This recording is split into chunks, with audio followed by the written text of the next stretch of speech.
general study tips for this exam. This is your final exam. You guys have made it all the way. Yes. Yes. And you guys will do well on this exam as well. Y'all blew the last exam out the water. I kind of got in trouble because you got there was too many 100% questions, but I'm okay with getting in trouble for that. That means y'all look really good. So for this exam, as with the other ones, the pathways, know the general steps. There's a long pathway in here that we're going to talk about tomorrow. I don't expect you to know every single detail. We'll go over it, but just know the general steps and know the full names of the substrates, okay? Then there's some summary tables that I put together so you guys, when you're studying that material, you will probably see some questions from the summary tables. And then there's a couple of calculations, so just know the formula, you know when to use conversion factors and such. So, with that said, what is pharmacology? So, there are many definitions of pharmacology, but it's the study of the drugs on the body. That's a basic, very general definition. And we know a drug is a substance, molecule, or agent that interacts with a biological system to produce some type of chemical reaction that leads to a physiological effect. And so that interaction that a drug has with the biological system is the drug's mechanism of action. So we're going to get into this tomorrow, but drugs are grouped by either the system they affect or their mechanism of action. Those are two groupings of drugs or classes of drugs. It's either by the system that it impacts or by what it's doing and its mechanism of action. So pharmacology is essentially the study of how drugs or agents interact with biological systems, either enhancing, inhibiting, or activating some components, some regulators, some protein in a biological system to elicit some type of response. And you already know that toxicology is an extension of pharmacology that looks at the adverse effects of a drug or agent on biological systems. So there are two pillars of pharmacology. We have pharmacokinetics and pharmacodynamics. Pharmacokinetics study how the body absorbs, distributes, metabolizes, and excretes a drug. And pharmacodynamics looks at or studies what the drug is actually doing to the body. So we typically say pharmacokinetics is the study of what the body does to the drug. Pharmacodynamics, it looks at what the drug is doing to the body. Within pharmacokinetics, there are 4 components: absorption, distribution, metabolism, and excretion of the drug, often called ADME, and we're going to talk about each of these components in detail. Here is an overview of what's happening in pharmacokinetics. So you see a drug is administered at whatever site of administration. It's absorbed into the bloodstream. Once it's absorbed into the bloodstream, a number of things will happen. It will be distributed to tissues. It will be distributed to its site of action. And it also can be metabolized. If it's metabolized to an inactive component, it will be excreted. If it's metabolized to an active metabolite, it will redistribute to tissues and to the site of action to cause the effect. Any questions about that? All right, so let's start with absorption. So absorption is basically how a drug moves from the site of administration into systemic circulation. Absorption depends on a number of variables, including the route of administration, the size of the drug's solubility, whether it's lipid soluble or water soluble, and a drug's ionization, and that's whether it's charged or not. We're going to talk about some of these in great detail. So this should be very familiar with to you guys. You guys saw this in Block 2 of Pharmacology and in Physiology. And these these are the means that endogenous molecules cross biological membranes. And drugs operate the same way: passive facilitated active transport, endocytosis. So you guys don't have to know these examples, but an example of a drug that uses passive diffusion is alcohol. So alcohol travels from high to low concentration across biological membranes. Facilitated diffusion uses a transport protein.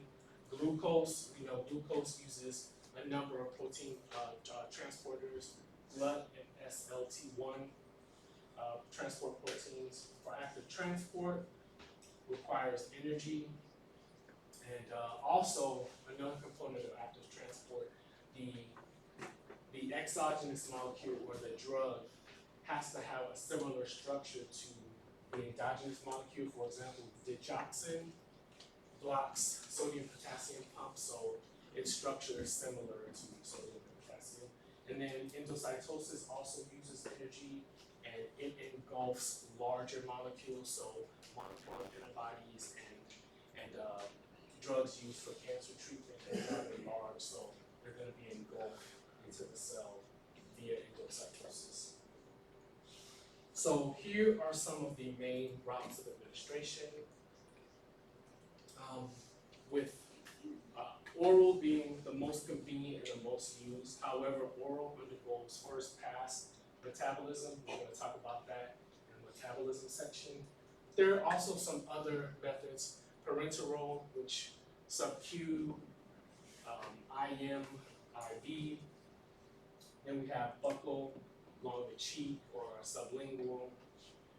Then some other routes. Do you guys know of any other routes that may not be shown here? Yes. Yes, rectal, yeah. What else? Interosseous, yeah. You guys are taking my thunder. So I'll just move to that slide then, since you set up the segue. So this is a true story from an IPAP 22-1 graduate. This was my former COIC in Germany. We were stationed at Public Health Career in Europe together. This is at her phase 2 graduation, the picture of us. She is stationed in Hawaii now, and she had to do an exercise in the South Pacific. And you know, South Pacific is hot and humid, and one of the soldiers was a potential heat casualty. So she called me. This exercise was for several months, beginning of the year. She called me in June, after she returned, or July, and told me that she thought the soldier was going to die because his temperature was above 106 degrees, and you know, he wasn't responsive at all, or he was like incoherent, he was like combative. And so after she did all of the initial treatments, like taking off his clothes, putting ice in his groin and axilla areas to try to lower his temperature, she tried to get a peripheral IV, and she was not able to. She made several attempts, so the recommendation was to go the interosseous route. And so I have never known anybody personally that used this route of administration, so I was like, where would you give IO? And she said the tibia or the sternum, also in the arm up here. And luckily, she didn't have to do it because she tried peripheral IV one more time and was able to infuse lactated ringers into the patient, and he made a full recovery. And so I told her I'm definitely including this story in this class because, I mean, I'm not a clinician, so I really, and I sincerely mean this, you guys are going to be on the front lines caring for all of us. And not even that, when I go to the clinic or the hospital, y'all are going to be there dealing with me and my old bones and all that stuff. So, but when I think about what you guys are going to do, I normally think about it in a combat setting. But this was just a regular exercise where somebody almost died.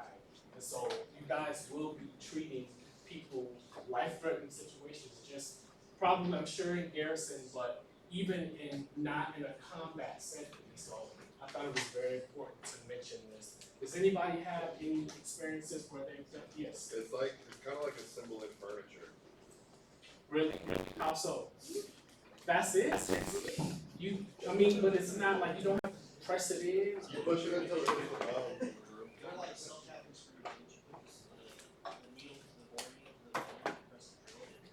Oh, so it drills it. Oh, okay. You don't even have to use a drill. You can It's just not, push it in. the painful part isn't pushing the gun, it's the flush and break up all the oscillants. Oh, look at you guys. See, y'all have already done this stuff. Wow.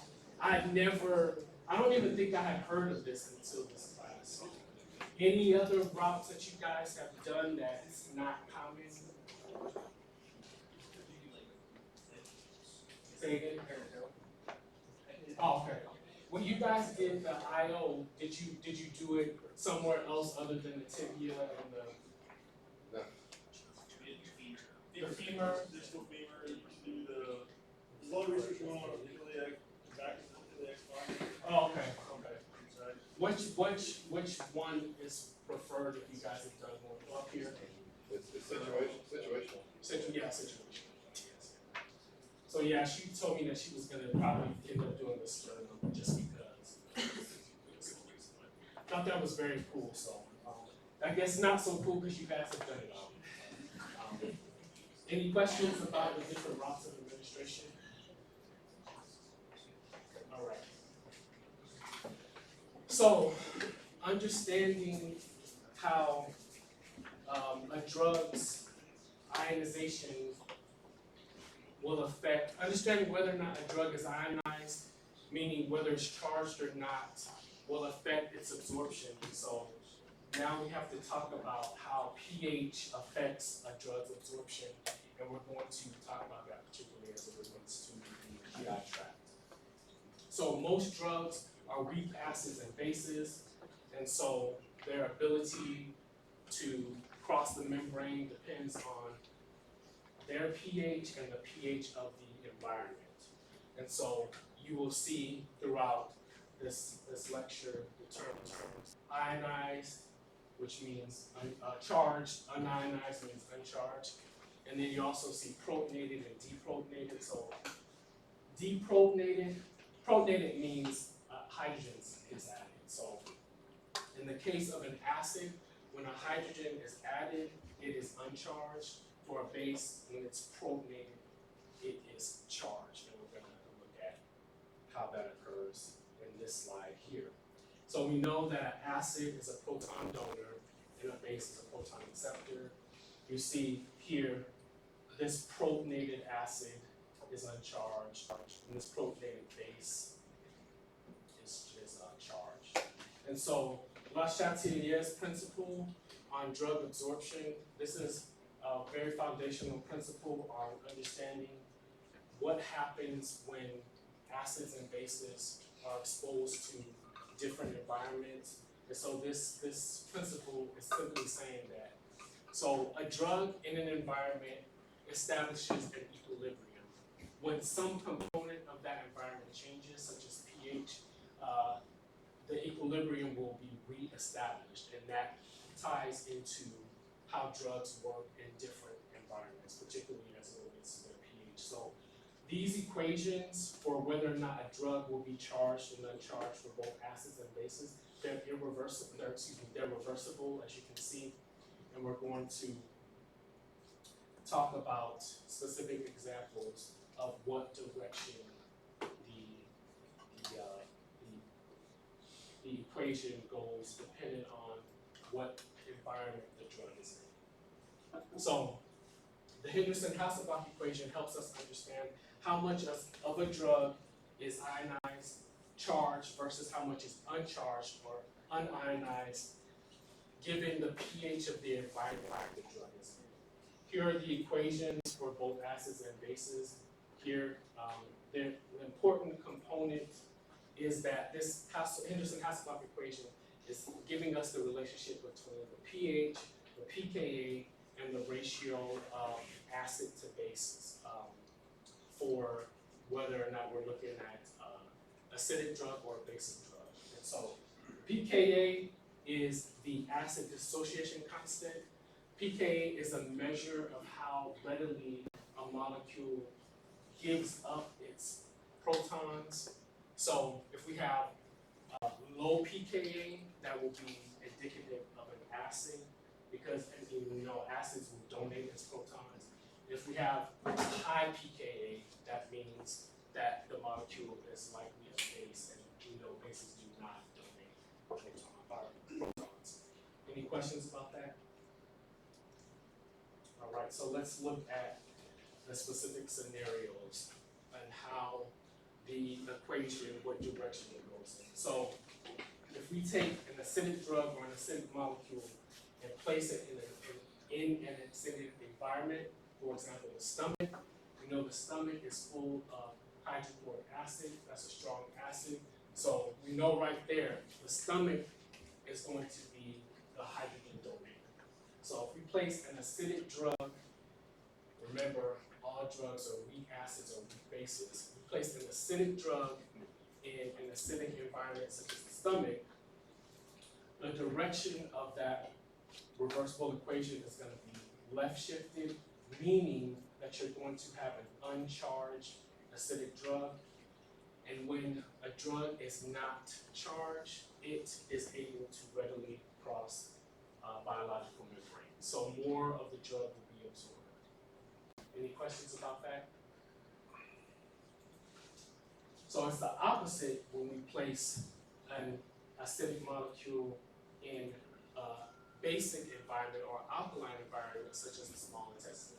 Small intestine is composed of bicarbonate primarily, and in the small intestine, since it's mostly bicarbonate, there are less hydrogen ions floating around to be able to protonate the acid. So that's going to shift the equation to the right, meaning that you're going to have a charged acid, and a charged acid will not cross biological membranes.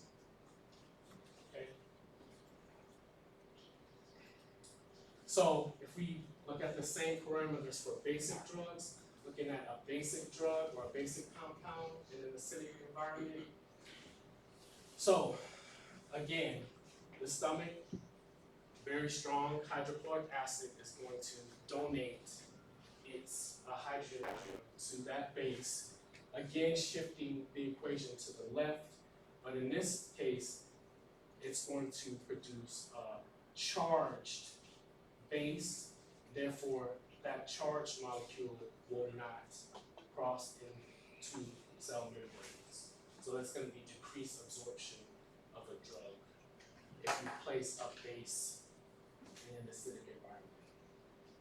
Conversely, if you place a base in the small intestine, so basic drug in an alkaline environment, there are less hydrogen ions floating around, so that's going to shift the equilibrium to the right, meaning that you're going to have this uncharged base, and that means that base will cross cell membrane, so that's going to be increased absorption of that drug. So, general rule of thumb, acidic drugs are uncharged in acidic environments. Basic drugs are uncharged in basic or alkaline environments. Any questions about that? Okay, and so the pKa, remember the pKa is the measure of how likely a molecule is to donate its hydrogen ion. So the pKa is low, that means it's an acid. If it's high, it's a base. And so very important principles for this concept. When pKa is equal to pH, that means 50% of a drug is charged and 50% is uncharged. So that uncharged portion can cross biological membranes. So for acids, when pH is greater than pKa, that means most of the drug will be charged, and conversely, when pH is less than pKa, that means most of the drug will be uncharged. and there's an opposite relationship for bases. So for bases, when pH is greater than pKa, most of the drug will be uncharged, and when pH is less than pKa, most of the drug will be charged. And we're going to go over some examples of this, how this works. But before we do, since we have the concept of how drugs are absorbed relative to the pH of their environment, it's important to consider the different pHs in the GI tract. So they range from very acidic to neutral, as you can see in the descending colon, small intestine, and the esophagus. So if I were you guys, I would pay attention to the different pHs of the GI tract. Any questions? Understood? Do we understand each other? Yes, no, maybe? Okay, thank you. Good, good. So, remember, pKa is equal to pH. That means 50% of the drug is uncharged and 50% is charged. So, if we take the example of aspirin, which is a weak acid, and we're trying to determine will it cross the membrane in the stomach, well, first we know that it has to be uncharged. So we see the pKa of aspirin is 3.5, and the pKa of aspirin is 3.5, and the pH of the stomach ranges from 1.5 to 3.5. So, based on these numbers, what do we know about how much aspirin is ionized or unionized? 50% is what? Somebody? Unionized and ionized, at least 50%, right? And so the rule for acids is when the pH is less than the pKa, that means most of the drug will be unionized. So what do we know about aspirin in the stomach? Will aspirin cross the membrane in the stomach? Yes? Yes, it will, because we know the pH is equal to pKa. 50%, at least 50% of aspirin is uncharged or protonated. But we know that the pH of some parts of the stomach goes all the way down to 1.5. So when pH is less than pKa, that means most of the drug is ionized. So here is the GI tract, the gut wall, and portal circulation. So we know that aspirin will cross the membrane because most of it, 50% and more, will be uncharged. Does that make sense? Any questions? All right, let's look at aspirin in the small intestine. The small intestine, the pH ranges from 6.5 to 7.5. pKa of aspirin is 3.5. So, we know that the pH is greater than the pKa, right? So for acids, that means that the aspirin will not cross the cell membrane here. So aspirin is not absorbed in the small intestine, it's mostly primarily absorbed in the stomach. Does that make sense? Okay. So, how does pH affect drug excretion? So, the urine is mildly acid. It ranges from a pH from 4.5 to 8. We know sodium bicarbonate is used to cause urinary alkylation. Do you guys remember where we saw this? Remember what condition sodium bicarbonate treated?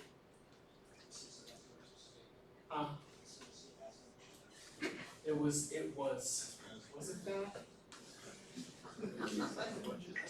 Can't remember if it was that, but it was cyanide overdose for sure. But I think so because why is it used for an acidic overdose?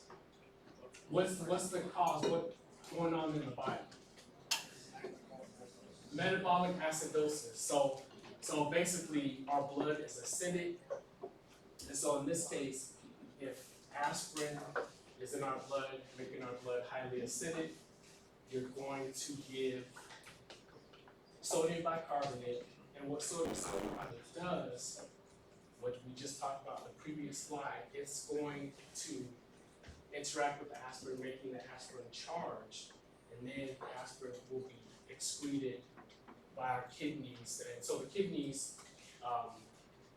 reabsorb uncharged and lipophilic drugs. But since now we've made aspirin charged by introducing a basic or alkaline substrate, that means that the aspirin is going to be removed from our body and return our pH to the proper range. Does that make sense?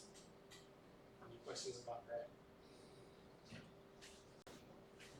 So, if we have an acidic drug, we will want to, and we want to get rid of it, we will use sodium bicarbonate to alkalinize it. And if we have a basic drug, we will acidify our urine to make that basic drug charged, and then it will be excreted. It will not be able to be reabsorbed in the tubules of our kidneys. Any questions about that? Does that make sense?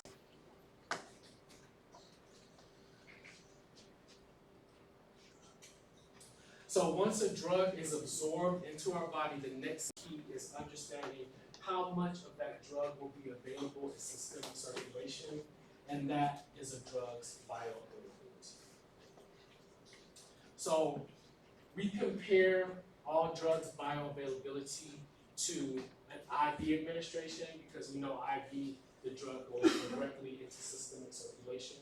So all other routes of administration for all drugs have an assigned, experimentally determined value of how much is absorbed based on properties of the drugs and metabolism that occurs, for example, first pass effect. So if we look at drug X, if it's administered IV at 100 milligrams per milliliter, 100 milligrams will be bioavailable in systemic circulation. So for drug Y that's given orally, if we give 100 milligrams per milliliter and the drug has a bioavailability of 10%, that means 10% will reach systemic circulation. And that means the remaining 96% has been metabolized in first pass metabolism. And we'll talk about that in the metabolism. So here's the equation for determining bioavailability. It is the drugs in systemic circulation is equal to the dose times the bioavailability divided by 100. So if Sergeant Snuffy is given 250 micrograms, you may see it, mcg or micrograms, of drug Z orally. Drug Z has a 25% bioavailability. How many micrograms of drug Z will make it to systemic circulation? So we see that these, we have to plug the variables in. So 250 micrograms is the dose times 25% bioavailability. So 62.5 micrograms of drug Z will enter systemic circulation. Any questions about that?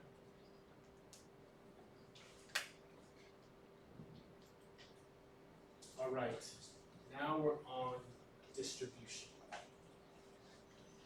So this curve represents the typical journey of a single oral administration of a drug.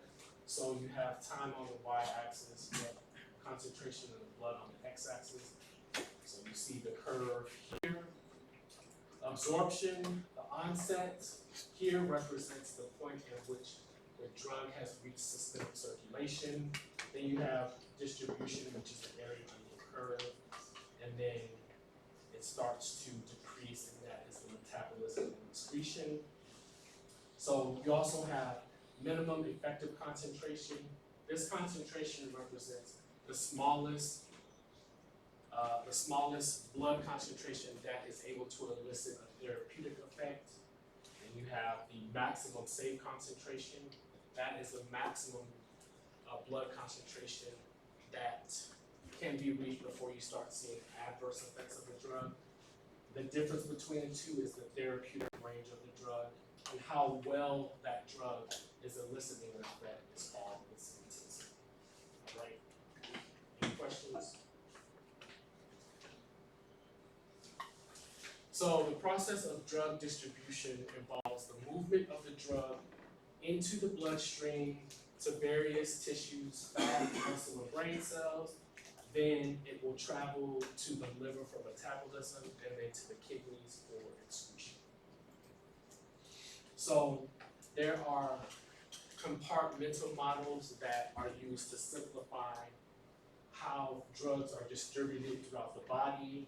So there are 1, 2, and 3 compartmental models. We're not going to talk about the third one so much, but the third compartmental model, that means a drug is sequestered into tissue. So highly lipophilic drugs would follow the 3 compartmental model. Most drugs follow 1 and 2 model. So in any model, the central compartment is considered the highly perfused areas, such as the lungs, the heart, the kidney, and the liver. Those are highly perfused organisms, and those are the central compartment. In the 1 compartment model, once a drug reaches systemic circulation, it rapidly disperses to all the body compartments.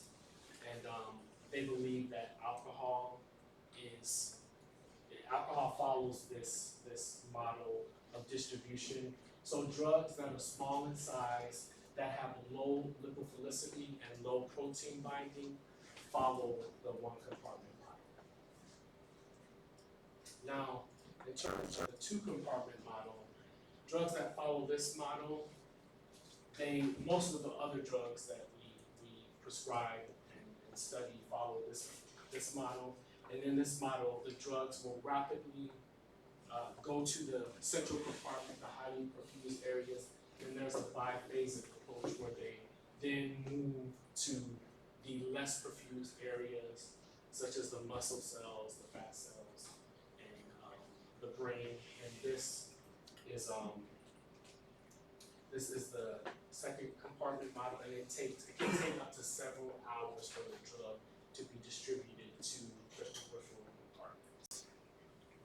And this is just a picture of looking at a 2 compartment model. So central compartment, again with these organs, rapid drug flow into these organs, and then slow movement of drugs into these tissues. So even though the brain falls into a peripheral compartment, the blood-brain barrier is like a tight regulator, and it's going to basically monitor, or it's going to control what's able to enter the brain, and that's because it only allows small lipophilic uncharged molecules to cross the tight junction in the blood-brain barrier. And so a drug's volume of distribution will tell us how extensively a drug leaves the bloodstream and enters the extravascular spaces. And so a drug that has a high volume of distribution, it means that the drug is widely distributed, and usually it has some lipophilicity. And a drug with a low volume of distribution means that the drug stays in the plasma and is usually highly protein bound to albumin and the other proteins that carry molecules.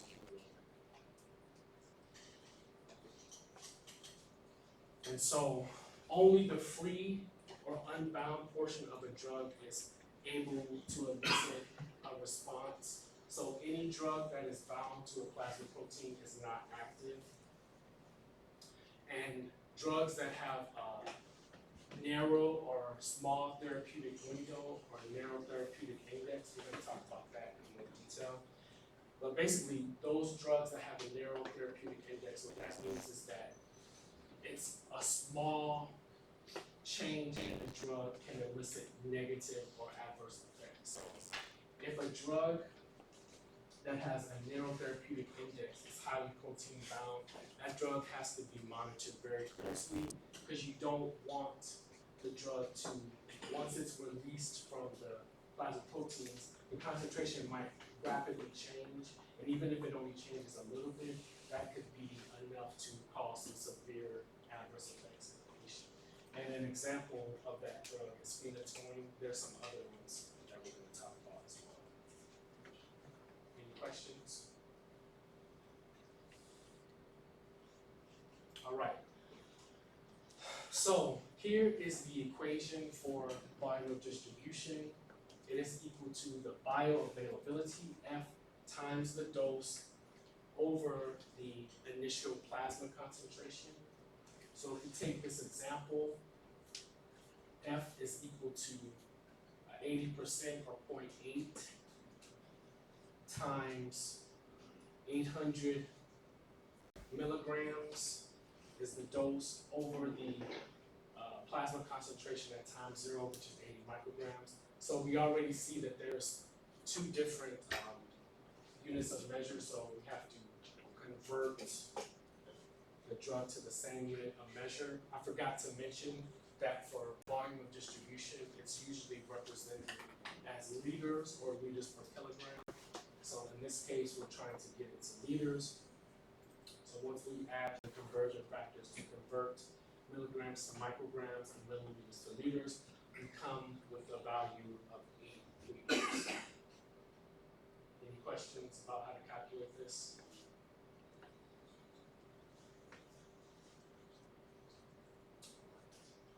We have now reached metabolism. So, metabolism, first pass metabolism that I've been mentioning all along. That's basically once a drug is given orally, is absorbed by the GI tract through the gut wall, it goes through portal circulation to the liver to be metabolized, and then it enters systemic circulation. So many drugs given orally, most of them are metabolized at significant quantities. For example, morphine, I believe 70% of it is metabolized in the liver, leaving only 30% bioavailability. Some drugs have a very low first pass metabolism, like ibuprofen. Its first pass metabolism is less than 10%, so 90% of the drug is available to reach systemic circulation, and that's based on intrinsic properties of the drug. So this should be familiar. So the different pathways of metabolism, we have phase 1 and phase 2. You guys remember this? Okay, good. So phase 1, what is phase 1 metabolism? What enzymes do that? Say again? 2-echo-1, exactly, and what enzyme is that? Cytochrome P450. So cytochrome P450 is responsible, great job by the way, it's responsible for the phase 1 metabolism, and that is hydrolysis, oxidation, and reduction reactions. Then phase 2, we saw this too in the last slide. It's glucuronidation, sulfation, and conjugation reactions. So, in phase 1 reaction, the goal is to introduce or expose a polar group to the drug.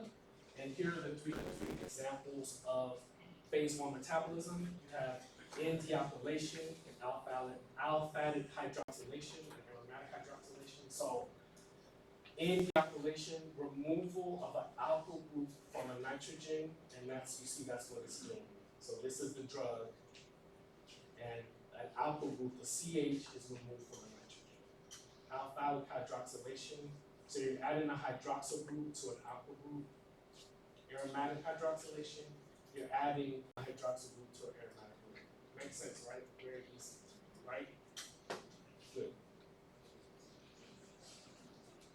So the goal of phase 1 is to attempt to make the drug more polar by exposing the functional group. Phase 2, if the drug is not polar enough, will make it more polar and water soluble so it's able to be excreted.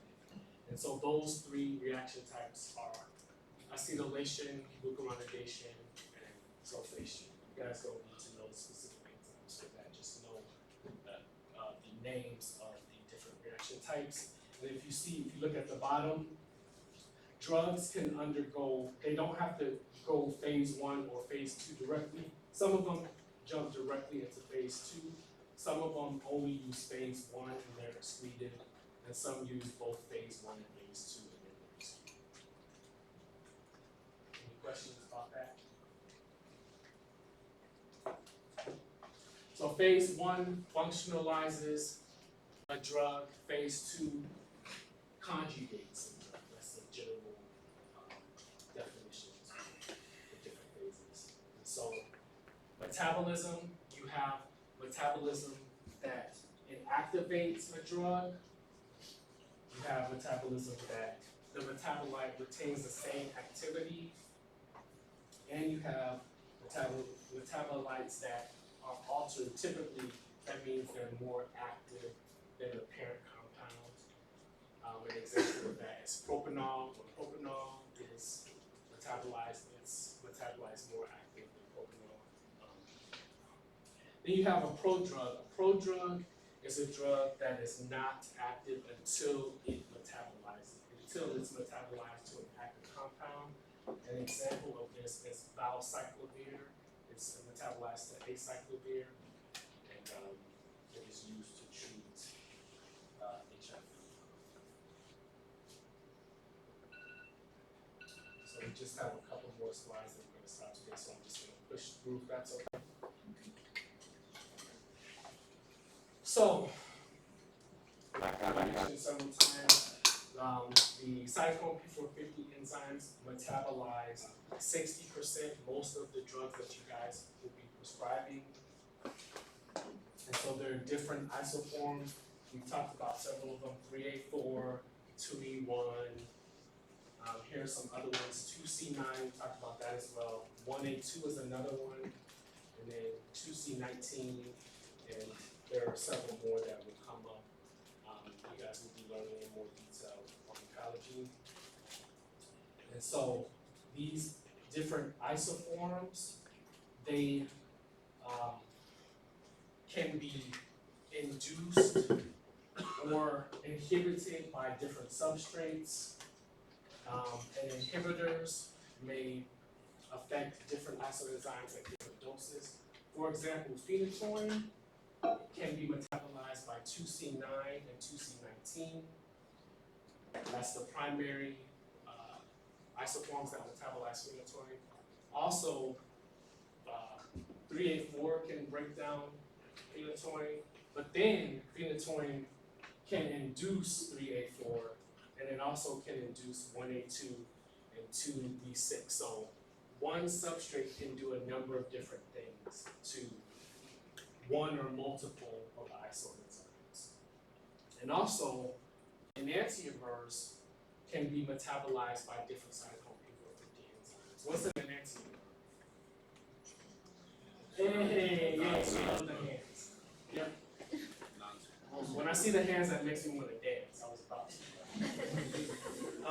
Yeah, so enantiomer is a non-superimposable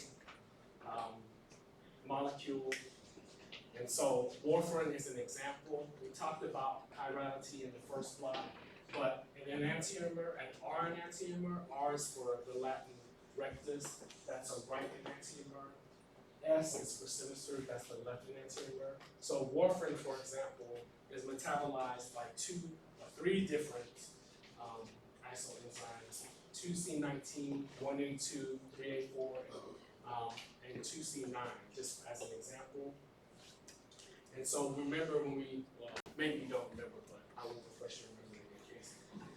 From block 1, we talked about how the different enantiomers could have different effects, like one of them could have a therapeutic effect, one of them could have a toxic effect.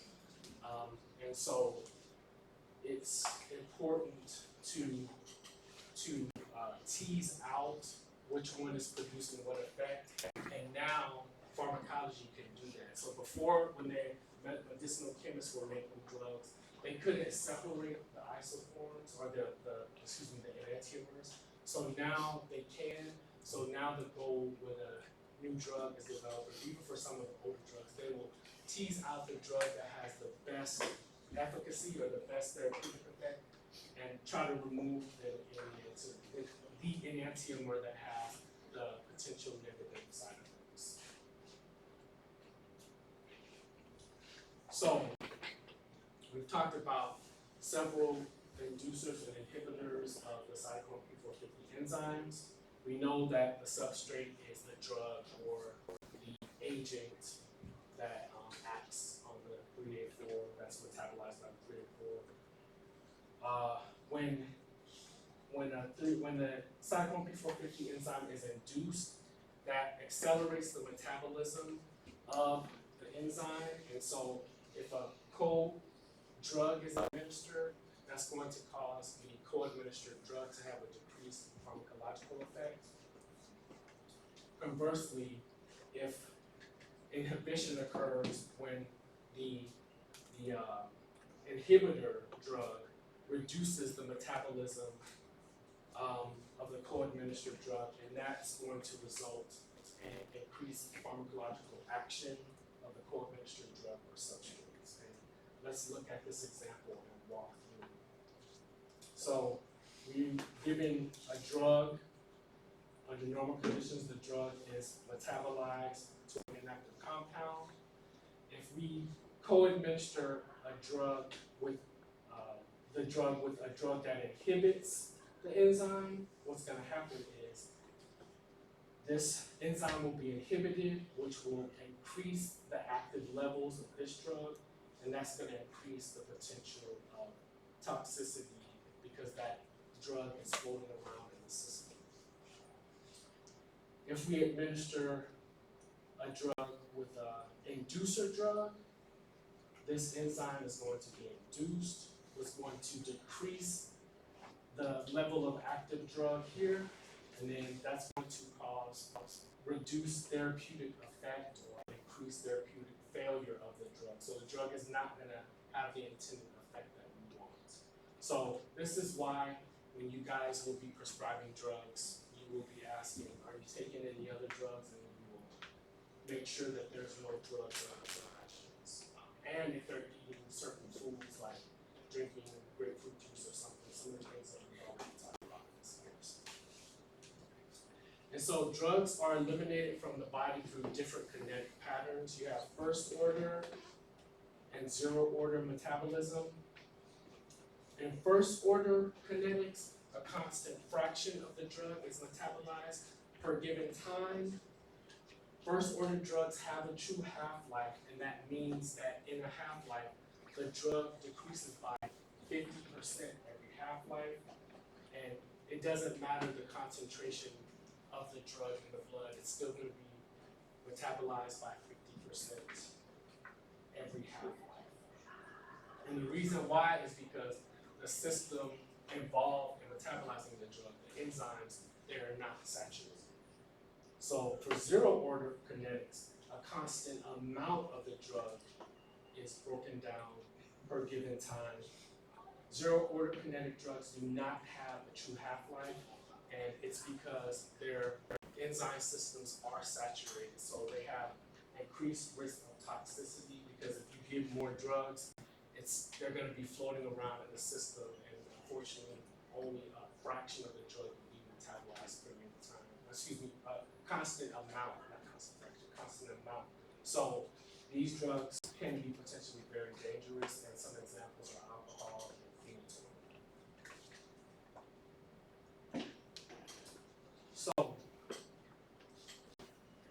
in addition to properties of the drugs affecting its metabolism, also properties of us as the consumer affect the drug's metabolism, and that could be due to our overall nutrition, our age, our genetic variability, and whether or not we have any other disease that affects our ability to metabolize or clear drugs from the body.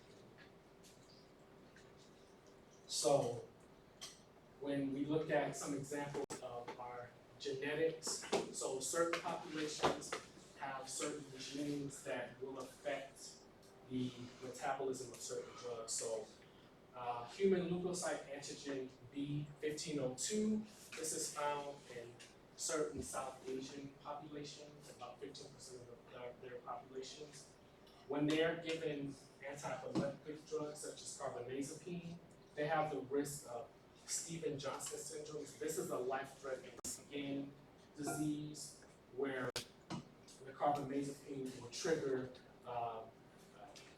hypersensitive immune response, causing blistering and severe infections of the skin.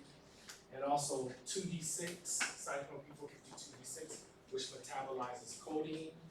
Codeine is a prodrug, so it must be metabolized in order to be active. Certain African and Middle Eastern populations are either rapid metabolizers or poor metabolizers, so they're going to be affected by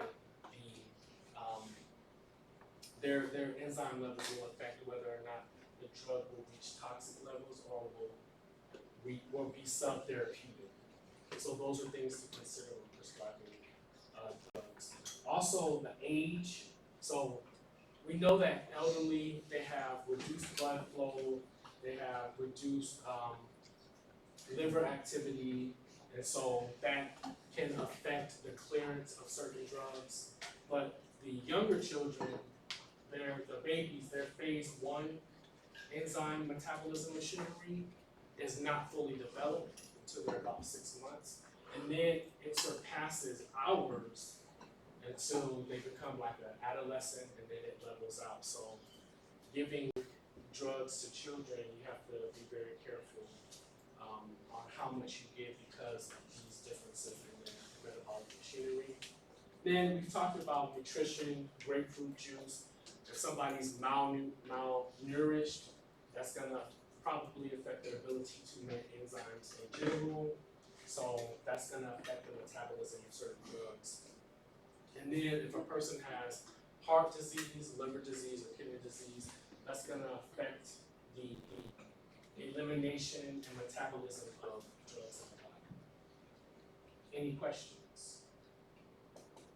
Alright, so we will pick up on this lecture tomorrow.